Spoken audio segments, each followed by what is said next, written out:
Hello, welcome back. So today I have an interesting topic. I'm going to dive right in. I was watching a video. I'm just making some lunch as well. Just so you know what I'm up to. I'm making a nice cooling salad with some healthy fats, some avocado, goat's cheese, cucumber, apple, pepper, basil, and then I'm going to fry some eggs. Yeah.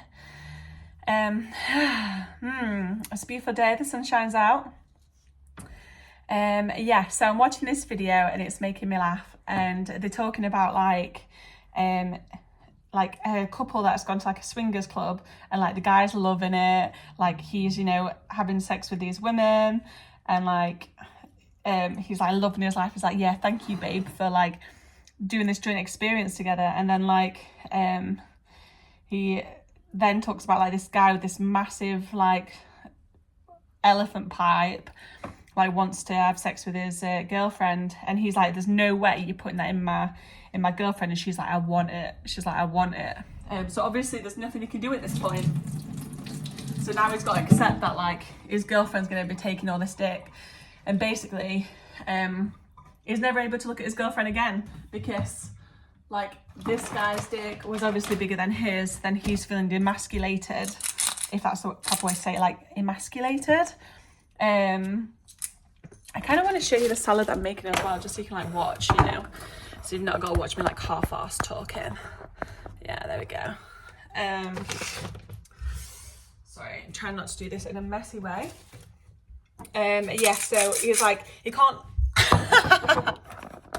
Oh my god, lol, I just realised you're just looking at my salad and not me. That's not the point of this video. Let me bring my eggs. There we go. See if you can get both in. Is that right? This is what you're getting. I'm doing partial split so you can just see a bit of something of what I'm doing. So her boyfriend's then super insecure that like his girlfriend's now had sex with somebody with a bigger dick than him, and now he can never look at her the same again, because like he's just feeling violated that his girls took all that. And that made me think about like in the spiritual community, like so many of us know that we're here for like divine love, like devoted, like divine union on earth, and that's like a core to the bone knowing. And I think like in our culture, so many women are conditioned to like think that that's the be all and end all, and like that's going to solve all the problems, and like when that happens their life's going to completely change. But like I got some Celtic sea salt, absolutely amazing. One of my like realizations from watching this, which I already knew but I felt inspired to like talk about, is like this relationship's going to come in anyway. We know it's going to, because we feel it in the core of who we are. It's like an undoubtable knowing that you just can't deny. Like you can doubt it, but then it always just comes back, so you know in the core of you that it's true. So like instead of like waiting and like, well, obviously doing what feels authentic to you, but also what feels authentic to me. Like I know that I'm destined for this kind of love, but I also know that I'm a kinky bitch, you know? So like, instead of like holding off and like not allowing pleasure beforehand, like enjoying yourself and like making space and time to have like kinky experiences, so that like when you are then in your like devoted partnership, you're not going to be like thinking about like what if and other things while you're there in the relationship, because you've already experienced life.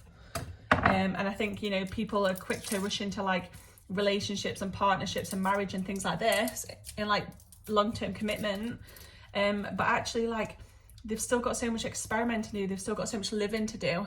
And people, and you know, myself included, it can be so easy to like idolize these certain things because we know we want it, but like let's not miss the pleasure in the becoming of that, you know. Let's not avoid all the fun and experiences that you can have beforehand, because I feel like a lot of marriages end because people rush into them too quickly and they've not lived life. You know, the amount of people that I speak with, that I've split up with people because, you know, they want to live life a bit and they want to explore. And like, yeah, it's great if you can do that in partnership, but like for people, other people as well, like that fails as well. So I believe that it's really important to like explore before you get in your committed relationship. Like, have your fun, be young and have fun, or else, you know, well, not or else, but just, yeah, like, don't put too much pressure on yourself to have these things in now. And I feel like I'm talking to myself here, not just in like relationships, but in other areas too. But like, have fun beforehand and just like live in the moment and like trust it and explore. Because when you have kids, like, it's less easy for these things to happen without it being complicated for other people too. So like, when you're young and you're single, like, be young and single, enjoy yourself, and trust that the right relationship will find you at the right time. So just cutting up some garlic for me to put on my eggs. I'm gonna put this up now. I feel like that's the message.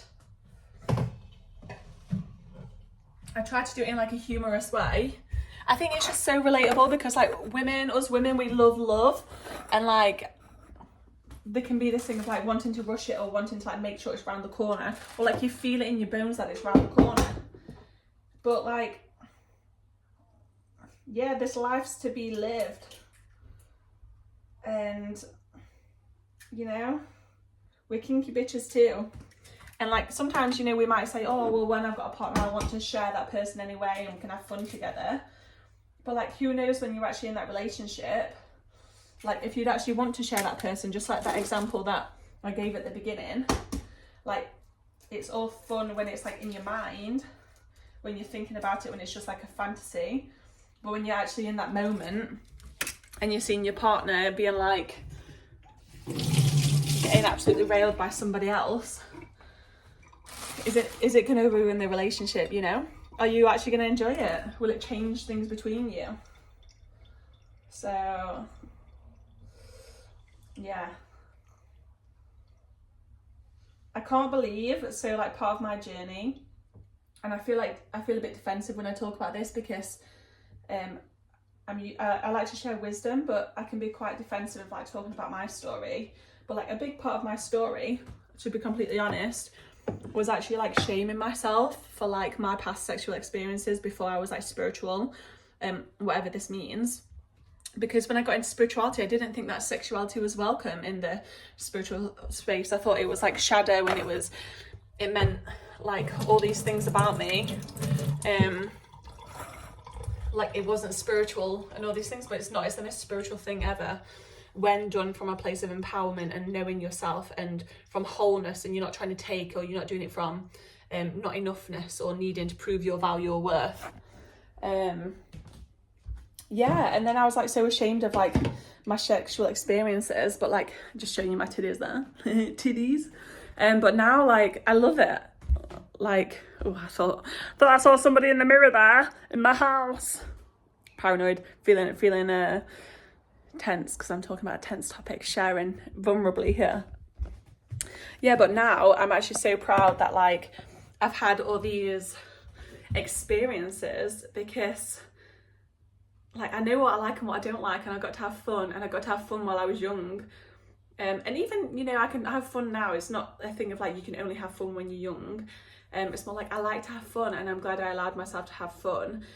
And I'm sorry that I shamed myself for having fun, because I didn't think it was worthy of love or enough. I thought it meant, you know, that I was a slag, or it meant, you know, that I wasn't a good person, you know, when all I was doing was living.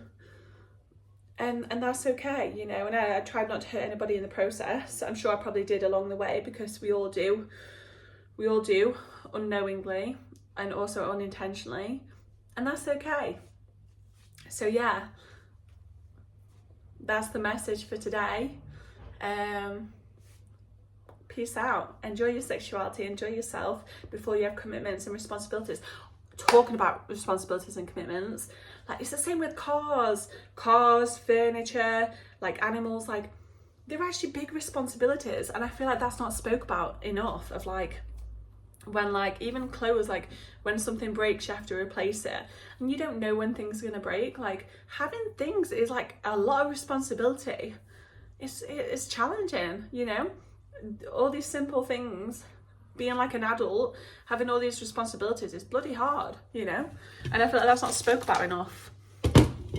yes, all you guys out there, I'm saying it's hard to own a sofa, it's hard to own clothes, it's hard to own things, because then, you know, where you buy it from, how you dispose of it, how you repair it, if you repair it, if it's repairable, all these things go into it. And it's like,